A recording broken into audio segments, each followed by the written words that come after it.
아이고, 이 허리야 나이 들면 이래저래 불편한 곳이 많아지네요. 특히 허리가 참 고약해졌습니다. 예전 같으면 하루 종일 일을 해도 끄떡없었을 텐데, 이제는 조금만 움직여도 이렇게 아파옵니다. 그래도 오늘은 그런 아픔마저도 달게 느껴집니다.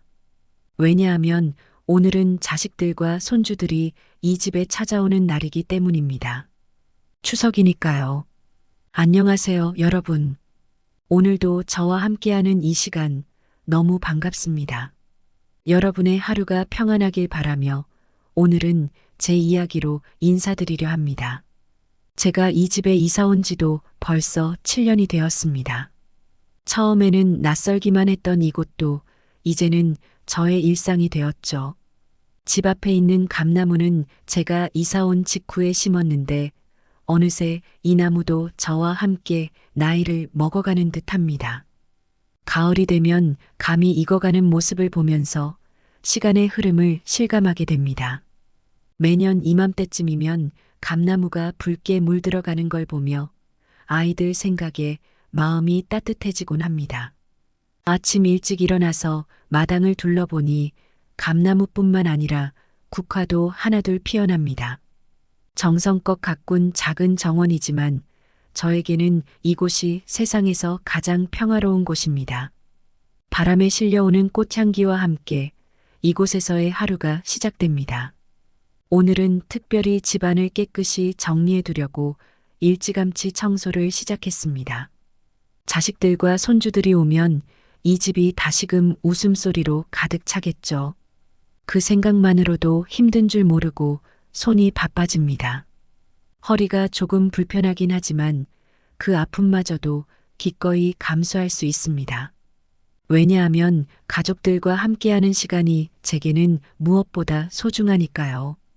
이제 저녁이 되면 아이들이 도착하겠지요. 그때까지 모든 준비를 마쳐야 합니다. 가족들이 도착하는 순간 이 집은 다시금 웃음과 사랑으로 가득 찰 것입니다. 그리고 저는 그 순간을 위해 오늘 하루 종일 준비를 합니다. 이제 집안은 깨끗하게 정리되었고 음식도 모두 준비를 마쳤습니다. 저는 따뜻한 차 한 잔을 손에 들고 지난 시간을 돌아보며 이 글을 써내려갑니다. 사실 지금의 이 따뜻하고 평화로운 삶은 불과 3년 전부터야 비로소 제게 찾아왔습니다. 그 이전까지 저는 세상에서 가장 외롭고 쓸쓸한 노인에 불과했습니다. 13년 전 제 아내가 세상을 떠났을 때 저는 한동안 아무것도 할 수 없었습니다.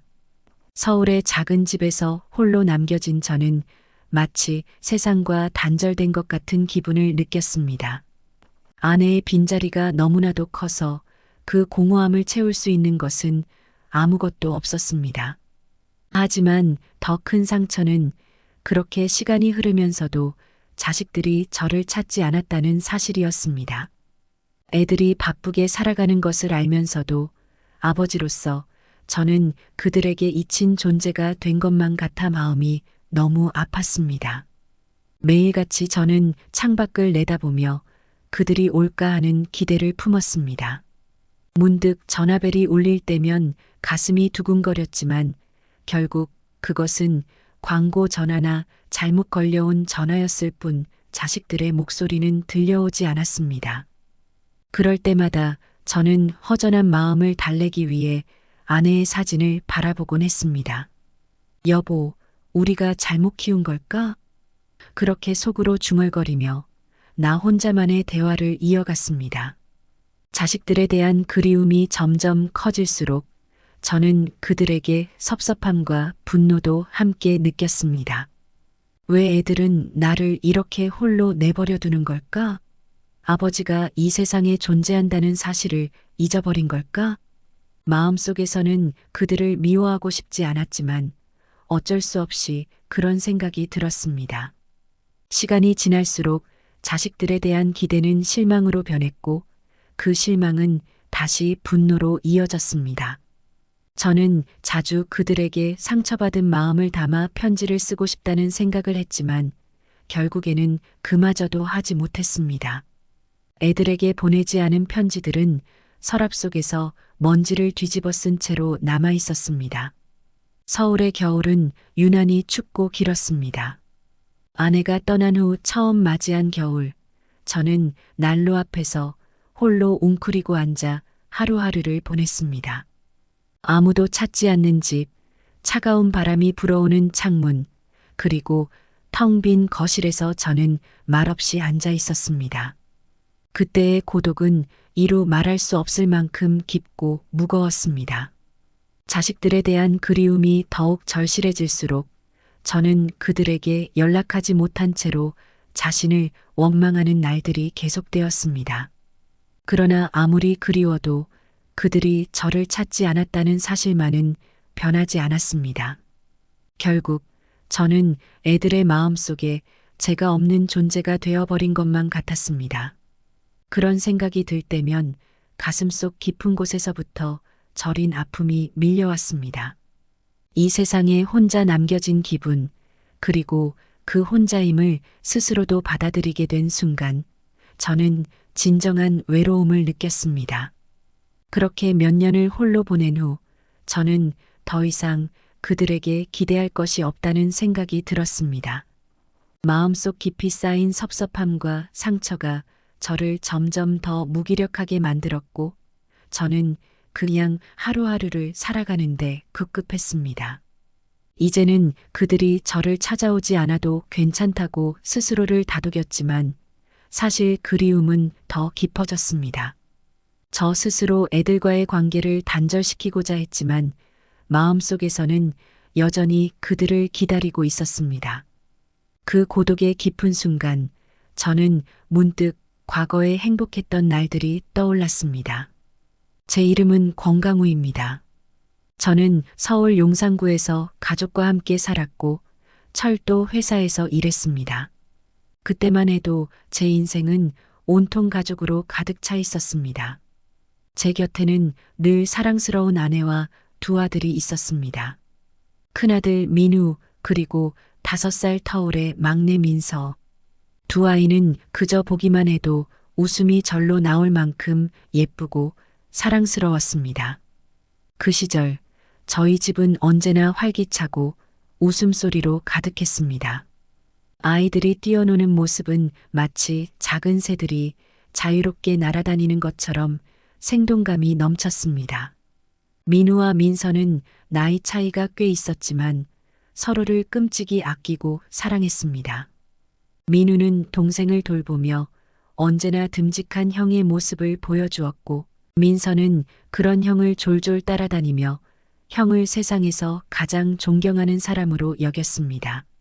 저는 철도에서 일하면서 바쁜 날들이 많았지만 가족과 함께하는 시간을 소중히 여겼습니다. 퇴근 후 집으로 돌아오는 길에 가슴이 설레곤 했습니다. 집 앞에 도착하면 아이들이 신나게 뛰어나와 아빠 라고 외치며 제 품에 안기는 순간 하루의 피로가 눈 녹듯 사라지곤 했습니다. 아내는 언제나 따뜻한 미소로 저를 맞아주었고 저희 가족은 함께 저녁 식사를 하며 하루의 이야기를 나눴습니다. 주말이면 저는 아이들과 함께 시간을 보내기 위해 노력했습니다. 우리 가족은 자주 한강변으로 나들이를 갔습니다.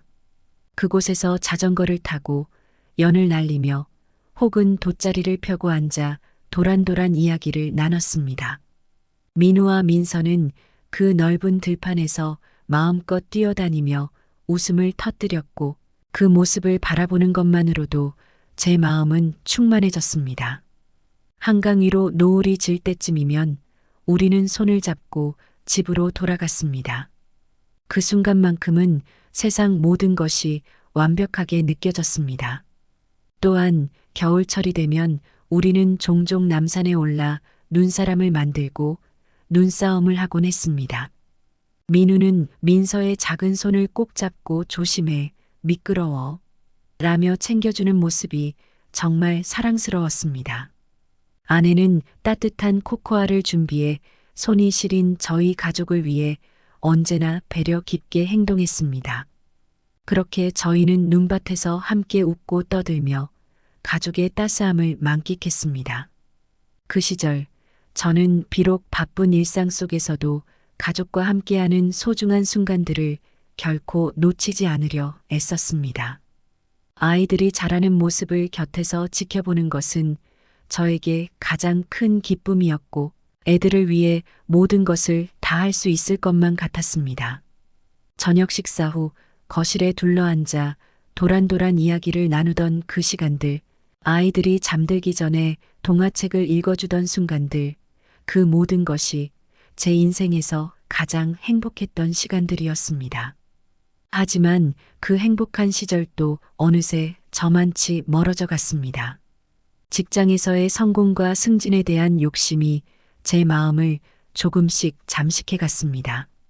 처음엔 가족을 위해서 더 나은 생활을 제공해야겠다는 생각으로 열심히 일했지만 어느새 그 열심이 지나쳐 가족과의 시간을 잠식하기 시작했습니다. 저녁이면 가족들과 함께 둘러앉아 저녁 식사를 하던 그 소중한 시간이 이제는 회사 동료들과의 회식이나 상사와의 술자리로 채워지기 시작했습니다. 아이들과 함께 손잡고 산책하던 시간은 긴 야근과 보고서를 작성하며 보내는 밤들로 대체되었죠. 철도업계는 항상 예기치 못한 사건들이 발생하곤 했습니다. 철로에 문제가 생기면 저는 곧바로 현장으로 달려가야 했습니다. 하루가 멀다 하고 발생하는 사고와 문제들 속에서 가족과의 약속은 뒷전으로 밀려났습니다. 언젠가 아이들이 이 모든 희생을 이해해 줄 거야. 저는 스스로를 그렇게 다독였습니다. 하지만 현실은 그렇지 않았습니다. 아이들이 사춘기에 접어들면서 아버지로서의 제 역할은 점점 희미해졌습니다. 아이들은 저를 그리워하기보다는 엄마와의 시간을 더욱 소중히 여겼습니다. 저는 그 사실을 받아들이기 힘들었습니다. 왜 아이들이 나를 찾지 않는 걸까? 왜 그들은 나의 노고를 알아주지 않는 걸까? 마음속 깊은 곳에서 서운함이 차올랐습니다. 아이들과의 거리는 점점 더 멀어졌습니다. 예전엔 제가 집에 돌아오면 달려와 안기던 아이들이 이제는 그저 형식적으로 인사만 하고 방으로 들어가 버렸습니다. 그런 모습을 볼 때마다 저는 마음이 무거워졌습니다. 제 인생의 모든 것을 바쳐 일했지만 그 대가로 가족을 잃어버린 기분이었습니다. 가장 기억에 남는 일은 제가 아내와 아이들에게 제주도 여행을 약속했던 날입니다. 아이들은 들뜬 마음으로 여름이 오기만을 기다렸습니다. 저는 그들의 기대에 부응하고 싶었지만 결국 회사에서 밀려드는 일들에 치여 그 약속을 잊어버리고 말았습니다. 아이들이 실망한 얼굴로 저를 바라볼 때 그 순간이 얼마나 아프게 다가왔는지 모릅니다. 아내는 조용히 저를 이해해 주려 했지만 아이들의 눈에는 배신감이 서려 있었습니다. 그러던 어느 날 제 인생에서 가장 큰 후회로 남은 사건이 일어났습니다. 아내가 시장을 보고 돌아오던 중 갑작스럽게 차에 치이는 사고를 당했습니다. 그날도 저는 회사에서 중요한 회의를 하고 있었습니다. 총괄이사와의 회의는 제 경력에서 매우 중요한 자리였기에 저는 그 시간만큼은 아무것도 방해받고 싶지 않았습니다. 그래서 아이들로부터 걸려오는 전화를 모두 무시하고 휴대폰을 무음 모드로 돌려놓았습니다. 아이들이 계속 전화를 하는 것을 알았지만 저는 그저 중요한 일이 끝나면 연락하면 되겠지 하고 넘겨버렸습니다. 회의가 끝난 후 밤이 되어서야 저는 휴대폰을 확인했습니다. 그 순간 제 심장이 멎는 것 같았습니다. 수많은 부재중 전화와 메시지들이 화면에 가득 차 있었습니다. 불길한 예감에 휩싸여 급히 메시지를 확인하니 아내가 사고를 당했다는 소식이 적혀 있었습니다.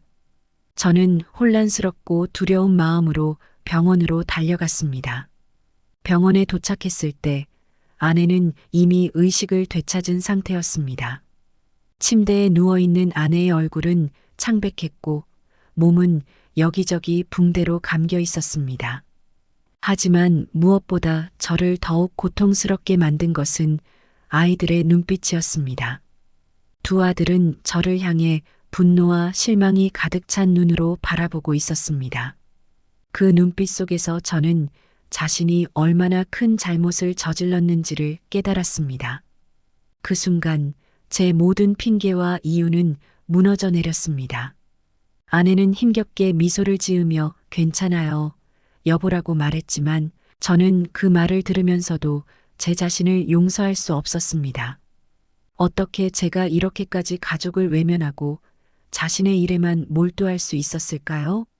아이들은 더 이상 저를 믿지 못하게 되었고 저의 위치는 그저 서류 더미 속에 파묻힌 아버지 혹은 남편일 뿐이었습니다. 시간은 그렇게 흘러갔습니다. 저는 여전히 일에 매달려 살아갔습니다. 아내의 건강은 점점 나빠졌고 아이들이 자라면서 학비와 생활비도 점점 더 많이 필요했습니다. 저는 온 힘을 다해 그 부담을 짊어졌습니다. 가족을 위해 모든 것을 희생한다고 믿었지만 아이들은 그런 저의 노력을 이해하지 못했습니다.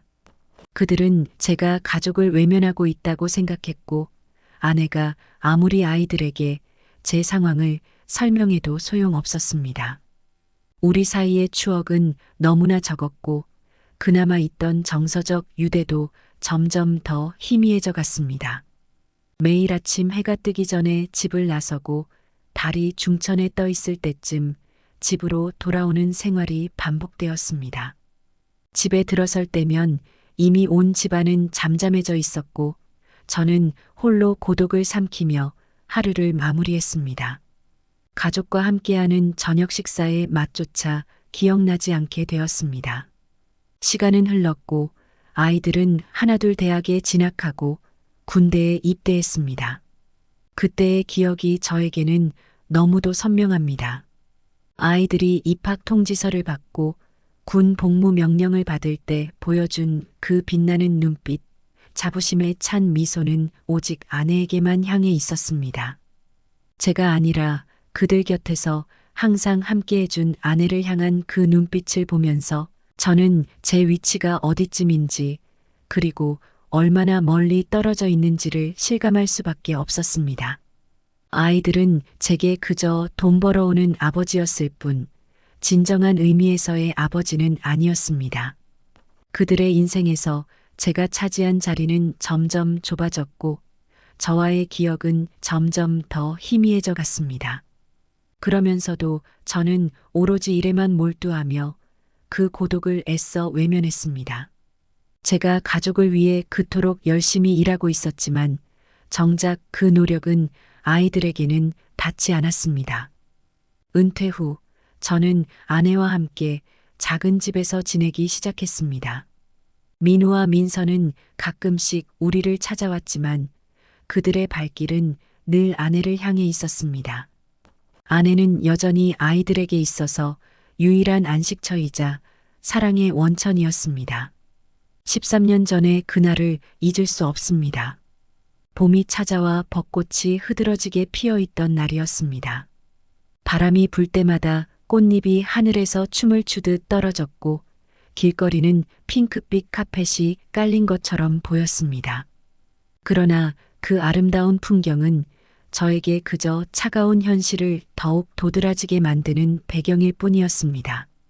그날 아내는 저를 두고 영원히 떠나갔습니다.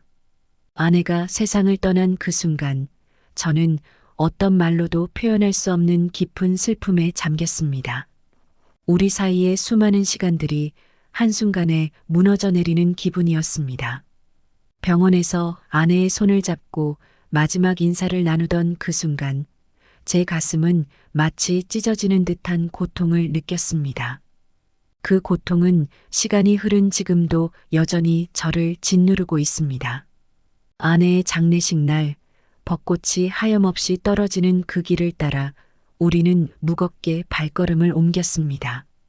꽃잎이 흩날리는 그 길 위에서 저는 무심코 바닥에 떨어진 꽃잎을 밟지 않으려 조심스레 걸음을 옮겼습니다. 마치 아내의 마지막을 더럽히지 않으려는 작은 저항 같았습니다. 묘지에 도착했을 때 하늘은 눈물이라도 흘리듯 잔잔한 비가 내리고 있었습니다. 저는 아내의 관을 바라보며 차마 그 순간을 받아들일 수 없었습니다. 아내가 저를 두고 이렇게 떠나갈 수 있다는 사실이 믿기지 않았습니다. 관이 땅에 내려지고 흙이 덮여지는 그 순간에도 저는 그저 멍하니 서 있을 뿐이었습니다. 아이들도 그 옆에 서 있었습니다. 민우와 민서는 깊은 슬픔에 잠겨 있었지만 그 슬픔은 저와 공유되지 않았습니다. 그들은 그저 조용히 눈물을 흘릴 뿐 저를 향해 다가오지 않았습니다. 그들의 마음속에서 저는 여전히 멀리 있는 존재였을 것입니다. 아내를 향한 그리움과 슬픔은 깊었지만 그 감정은 오롯이 아내를 향한 것이었습니다. 저는 그저 그들 사이에 낀 외로운 존재일 뿐이었습니다. 그날 저는 모든 것이 끝났다는 절망감에 휩싸였습니다. 아내와의 추억이 가득했던 그 봄날의 벚꽃잎은 이제 제게 영원한 이별의 상징으로 남아 있습니다. 제 곁에서 따스하게 미소 지으며 아이들과 함께했던 그녀의 모습은 이제 더 이상 볼 수 없다는 사실이 제게는 견딜 수 없는 고통이었습니다. 그리고 그 고통 속에서도 저는 여전히 혼자였습니다. 아이들은 저를 껴안지 않았고 저도 그들을 위로할 수 없었습니다. 우리 사이의 거리는 그날도 여전히 좁혀지지 않았습니다. 그렇게 아내를 떠나보내고 저는 무거운 발걸음으로 집으로 돌아왔습니다. 집안은 아내의 부재로 더욱 쓸쓸해졌고 그 이후로 저는 이 집에서 홀로 지내며 지난날의 기억들에 매달려 살아가고 있습니다. 아내가 떠난 후 이 집의 모든 것이 아내의 흔적으로 가득했습니다. 거실의 소파, 주방의 작은 찬장, 침실의 베개 하나까지도 그녀의 존재를 느끼게 했습니다. 이 집은 우리의 추억으로 가득했지만 그 추억이 이제는 제게 깊은 외로움으로 다가왔습니다. 저는 마치 외로움이라는 이름의 고치에 갇혀 있는 누에처럼 그 집 안에서 점점 더 깊은 고독 속으로 빠져들었습니다. 아내가 떠난 지 얼마 지나지 않아 아이들의 발걸음은 점점 더 뜸해졌습니다. 그들이 바빠서 그런 건지 아니면 저와의 정이 식어버린 건지 저는 알 수 없었습니다. 그들을 기다리는 시간이 지날수록 저는 점점 더 불안해졌고 그 불안은 외로움으로 변해갔습니다. 집안의 고요함이 점점 더 무겁게 느껴졌고 저는 그 고요함 속에서 점점 더 무너져 갔습니다. 결국 저는 결단을 내렸습니다. 아내와의 추억이 가득한 이 집을 떠나기로 했습니다. 이 집에서의 모든 기억들이 제게는 너무도 소중했지만 그 기억들이 저를 점점 더 고통스럽게 만들고 있었습니다. 그래서 저는 이 집을 팔고 새로운 곳에서 새로운 시작을 하기로 마음먹었습니다. 그렇게 저는 현재 살고 있는 언정역 근처에 큰 땅을 사서 이사했습니다. 이곳에서는 제가 직접 손수 정원을 가꾸며 시간을 보낼 수 있었습니다. 넓은 땅에서 흙을 만지고 식물을 키우는 일은 제게 작은 위안이 되었습니다. 아침에는 새소리를 들으며 차를 마시고 저녁에는 해가 지는 모습을 바라보며 하루를 마무리하는 삶이 제게 조금이나마 평화를 가져다 주었습니다. 하지만 그럼에도 불구하고 외로움은 여전히 제 곁을 맴돌았습니다. 아무리 정원을 가꾸고 바쁜 하루를 보내려 애써도 마음 한구석의 허전함은 채워지지 않았습니다. 아내와 함께했던 그 집에서의 시간들이 너무나도 그리웠지만 이제는 그리움마저도 고통으로 느껴졌기에 이곳으로 떠나온 것입니다. 새로운 시작을 한다고 마음먹었지만 그 시작조차도 외로움에서 벗어나지 못하는 현실이었습니다. 몇 년이 지나자 제가 살고 있던 이 지역은 급격히 발전하기 시작했습니다. 원래는 조용하고 한적했던 이곳이 이제는 신도시로 개발되면서 제 땅의 가치는 상상할 수 없을 정도로 치솟았습니다. 그렇게 저는 땅의 절반을 팔아 엄청난 돈을 손에 쥐게 되었습니다. 그 돈을 은행에 예금하며 이제 남은 인생을 경제적으로 걱정 없이 보낼 수 있게 되었다는 생각이 들었습니다. 하지만 그 돈을 그저 저만을 위해 쓰고 싶지는 않았습니다. 저는 오랫동안 아이들과의 관계에 대해 고민해 왔고, 이제는 그들을 위해 무언가를 해주고 싶었습니다. 그래서 저는 가진 돈의 대부분을 기부하기로 결정했습니다. 나머지 돈은 두 아이에게 똑같이 나누어 주기로 했습니다. 아이들은 이제 각자의 가정을 꾸리고 살아가고 있으니 분명 돈이 필요할 것이라고 생각했습니다. 그들이 저를 완전히 용서해 줄 것이라고는 기대하지 않았습니다. 하지만 이 돈이 그들에게 조금이라도 도움이 된다면 그것만으로도 저는 충분히 만족할 수 있을 것 같았습니다. 저는 그 돈이 그들의 삶을 좀 더 안정적으로 만들어줄 수 있기를 바랐습니다. 저는 그렇게 결정을 내리고 두 아이에게 돈을 나누어 주었습니다. 그들이 이 돈을 받아들고 어떤 생각을 할지는 모르겠습니다. 하지만 이게 제가 할 수 있는 마지막 선물이라고 생각했습니다. 제가 그들의 삶에 더 이상 큰 영향을 미치지 못할지라도 이 돈이 그들에게 작은 도움이 되기를, 그리고 그들의 가정이 더 행복해지기를 바랐습니다. 어느 날 저는 결심을 굳혔습니다. 아이들과 그들의 가족을 만나 마지막으로 하고 싶은 이야기가 있었습니다. 혹시라도 그들이 전화를 받지 않을까봐 미리 문자를 남겼습니다. 다행히 두 아이 모두 제 메시지를 보고 가족들을 데리고 집으로 왔습니다. 오랜만에 집이 사람들로 북적이니 그 순간만큼은 마음이 따뜻해졌습니다. 거실에 둘러앉은 우리 가족. 오랜만에 마주한 두 아들과 그들의 아내, 그리고 손주들까지 모두가 저를 바라보고 있었습니다. 그들의 시선 속에는 약간의 긴장감이 엿보였습니다. 저는 잠시 깊은 숨을 들이쉬고 조심스럽게 말을 꺼냈습니다. 민우야, 민서야, 오늘 이렇게 와줘서 고맙다. 내가 너희에게 중요한 이야기를 하고 싶어서 불렀다. 민우가 먼저 말을 꺼냈습니다. 아버지, 무슨 일이세요? 저희가 잘못한 게 있나요? 저는 고개를 저으며 답했습니다. 아니야, 그런 게 아니란다.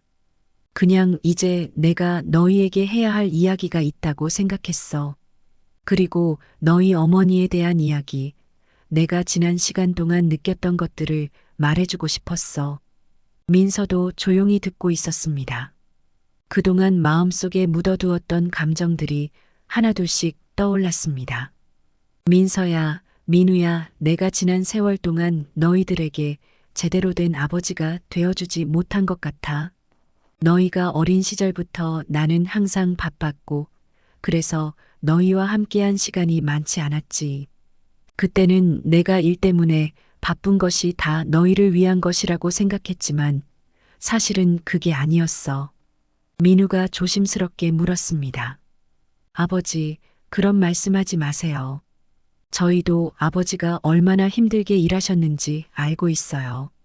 저는 미소를 지으며 고개를 끄덕였지만 마음속 깊은 곳에서는 여전히 미안함이 가득했습니다. 고맙다, 민우야. 하지만 내가 하고 싶은 이야기는 그게 아니야. 나는 그동안 많은 후회를 하며 살아왔어. 너희 어머니가 떠나신 후 난 내가 얼마나 많은 것을 잃었는지를 깨달았단다.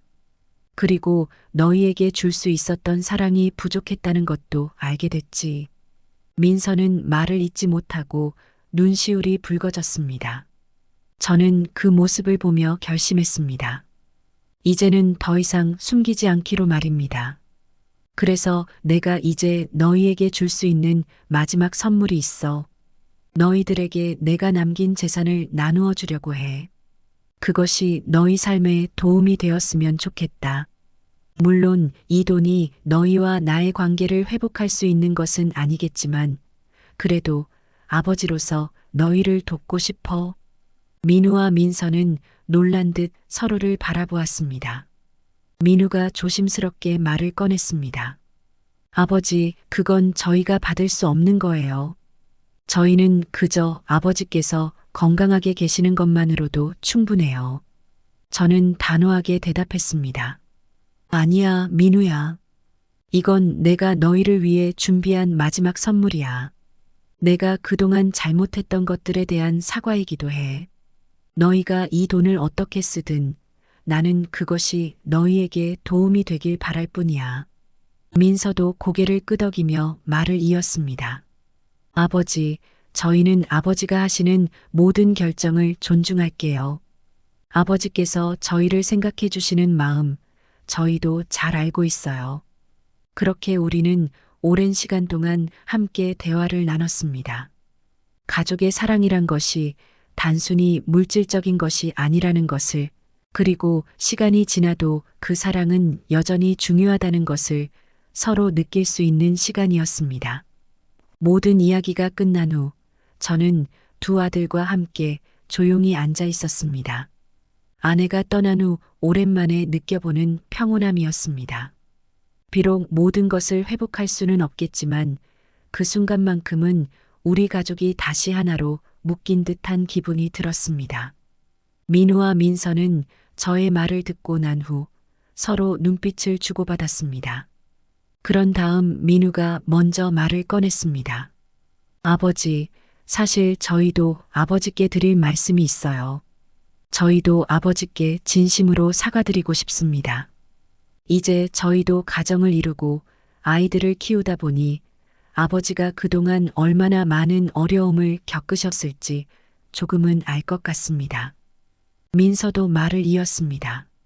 아버지, 저희가 어렸을 때는 아버지께서 왜 그렇게 일에만 몰두하셨는지 이해하지 못했어요. 하지만 이제는 그 모든 것이 저희를 위해서였다는 걸 알게 되었어요. 인생에 만약이라는 것이 있다면 저희는 아버지께서 조금 덜 일하시고 저희와 함께하는 시간이 더 많았으면 좋았겠다고 생각해요. 비록 그랬다면 지금처럼 많은 돈을 벌지 못했을 수도 있지만 저희는 아버지와 함께한 추억이 더 많이 남아 있었을 겁니다. 저는 아이들의 말을 들으며 가슴이 찡했습니다. 그동안 제가 그들에게 줄 수 있었던 사랑이 부족했다고 느꼈지만 그들이 이렇게 솔직하게 마음을 표현해 주는 순간 그 모든 후회가 조금은 사라지는 듯 했습니다. 민우가 말을 이었습니다. 아버지, 저희는 아버지의 삶에서 중요한 교훈을 얻었습니다. 일과 가족 사이의 균형을 맞추는 것이 얼마나 중요한지요. 아이들을 키우는 일이 얼마나 힘든지 이제야 조금씩 이해하게 됐습니다. 그래서 저희는 아버지처럼 되지 않기 위해 가족과 더 많은 시간을 보내기로 결심했어요. 그리고 그동안 아버지께 소홀했던 것을 만회하기 위해 앞으로는 더 자주 찾아뵙겠습니다. 민서도 고개를 끄덕이며 덧붙였습니다. 맞아요, 아버지. 저희도 이제 부모가 되니 아이들을 키우는 것이 얼마나 많은 사랑과 희생을 필요로 하는지 알게 됐어요. 앞으로는 큰 명절이나 중요한 날에는 반드시 아버지께 찾아뵙고 함께 시간을 보내겠습니다. 저희가 조금 더 어렸을 때 그랬다면 좋았겠지만 지금부터라도 그렇게 하려고 합니다. 그들의 말을 들으며 저는 그동안의 후회와 아쉬움이 서서히 풀려가는 것을 느꼈습니다. 비록 지나간 시간은 되돌릴 수 없지만 앞으로의 시간은 다르게 채워갈 수 있다는 희망이 생겼습니다. 가족 간의 관계가 회복되고 서로에 대한 이해가 깊어지는 그 순간 저는 정말 오랜만에 마음의 평화를 느꼈습니다. 고맙구나, 민우야, 민서야. 저는 조용히 말했습니다. 너희가 이렇게 말해주니 아버지는 정말 행복하다. 앞으로는 우리 모두 더 자주 만나고 함께 시간을 보내자꾸나. 가족이란 결국 서로의 곁에 있는 것이 가장 중요한 것이니까. 그날의 대화는 우리 가족 모두에게 큰 의미가 있었습니다. 지나간 시간은 되돌릴 수 없지만 앞으로의 시간은 우리 모두가 함께 만들어갈 수 있음을 깨달았습니다. 그리고 그 깨달음 속에서 저는 아이들과 다시금 깊은 유대감을 느끼며 남은 생을 살아갈 수 있을 것이라는 희망을 품게 되었습니다. 저는 탁자 위에 놓인 찻잔을 바라보았습니다. 뜨겁던 차는 어느새 식어버렸고 그 위로 달빛이 살짝 스며들어 차갑고 은은하게 빛나고 있었습니다. 하지만 그 찻잔을 보며 저는 마음 깊은 곳에서 행복이 차오르는 것을 느꼈습니다. 오늘의 가족회의는 그저 단순한 만남이 아니었습니다. 그것은 우리 가족이 다시금 서로의 마음을 열고 진정으로 이해하며 그동안 쌓였던 오해와 서운함을 풀어내는 소중한 시간이었습니다. 오랜 세월 동안 마음속 깊이 묻어두었던 말들이 오늘은 스스럼 없이 흘러나왔습니다. 그 말들은 때론 아프기도 했고 때론 눈물을 자아내기도 했지만 그 모든 순간이 지나고 나니 마음이 한결 가벼워졌습니다. 아이들은 저에게 그리고 저는 아이들에게 솔직한 마음을 전할 수 있었습니다. 그 과정에서 우리는 서로의 마음속에 남아있던 상처를 조금씩 치유해 나갔습니다. 이제 그 따뜻한 순간을 다시 맞이할 시간이 다가오고 있습니다. 몇 시간 후면 이 집은 다시금 사랑과 웃음으로 가득 찰 것입니다. 부엌에서는 고소한 냄새가 풍기고 식탁에는 정성껏 준비한 음식들이 가득할 겁니다. 아이들은 감나무 아래에서 서로 장난치며 웃고 떠들겠지요. 그 모습을 보며 저는 그저 조용히 그 자리에 앉아 우리 가족의 화합된 모습을 마음속 깊이 새길 것입니다. 그리고 오늘 밤 중추절의 달이 하늘 높이 떠오르겠지요. 그 달은 아마도 유난히 둥글고 밝을 것입니다. 둥근 달을 보며 저는 생각할 것입니다. 우리의 인생도 저 달처럼 완벽할 수는 없겠지만 그래도 서로가 서로에게 빛이 되어줄 수 있다는 것, 그리고 그 빛이 모여 아름다운 순간들을 만들어 간다는 것을요.